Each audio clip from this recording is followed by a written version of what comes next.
Read, think, digest and make it an integral part of your life. पुस्तक परिचय चॅनलमध्ये आपल्या सर्वांचं स्वागत आहे.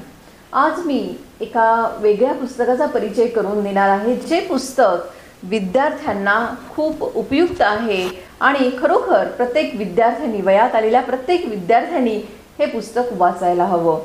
त्या पुस्तकाचं नाव आहे वयात येताना. मंगला गोडबोले आणि डॉक्टर वैजयंती खानविलकर यांनी मिळून वयात आलेल्या मुलांसाठी म्हणजेच किशोरवयीन मुलांसाठी हे खास पुस्तक लिहिलेलं आहे.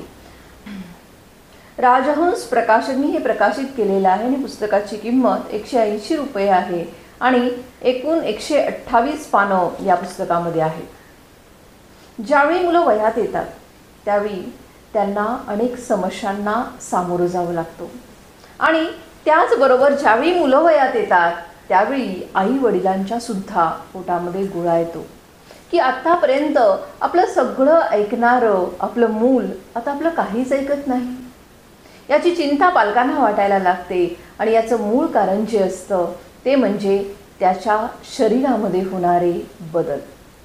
आणि त्यामुळं हे जे काही बदल आहेत ते समजून घेऊन पालक म्हणून त्याला योग्य मार्गदर्शन करण्याची जबाबदारी पालकांची आहे.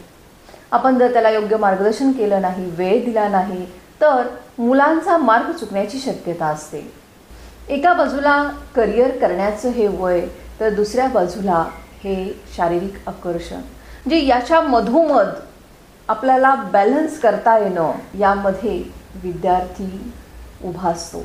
आणि मग या अवस्थेमध्ये योग्य विचार करून योग्य निर्णय घेऊन आपलं भविष्य चांगलं कसं होईल यासाठी विद्यार्थ्यांना या गोष्टीची शास्त्रशुद्ध माहिती असणं गरजेचं आहे. आणि म्हणूनच वयात येताना हे जे पुस्तक आहे ते किशोरवयीन मुलांनी नक्की वाचायला पाहिजे. यामध्ये वयात येताना त्यांच्या शरीरामध्ये कोणते बदल होतात, मुलांमध्ये कोणते बदल होतात, मुलींमध्ये कोणते बदल होतात, त्या बदलांना कसं सामोरं गेलं पाहिजे. वयात येताना या पुस्तकामध्ये मुलींची आणि मुलांच्या शरीर यंत्रणेची माहिती चित्रासह व्यवस्थित दिलेली आहे. ज्यावेळी समस्या निर्माण होते आणि आपण आईवडिलांशी मोकळेपणाने जर बोलू शकत नसू तर त्या विद्यार्थ्यांनी नक्कीच अशी पुस्तकं वाचली पाहिजेत की ज्या पुस्तकांमधून आपल्याला योग्य माहिती मिळेल. यूट्यूबवर दिली जाणारी जी माहिती आहे ती प्रत्येक माहिती खरी असते असं नाही. कोणी काहीही सांगितलेलं असतं आणि त्यावर आपण विश्वास ठेवून आपण फसण्याची शक्यता असते. त्यामुळे आपण योग्य त्या मार्गांचा म्हणजे चांगल्या पुस्तकांचं जर वाचन केलं तर नक्कीच आपल्याला योग्य मार्गदर्शन होईल. प्रत्येक वयात आलेल्या विद्यार्थ्यांनी वाचायला पाहिजे असं हे पुस्तक वयात येताना. थँक्यू.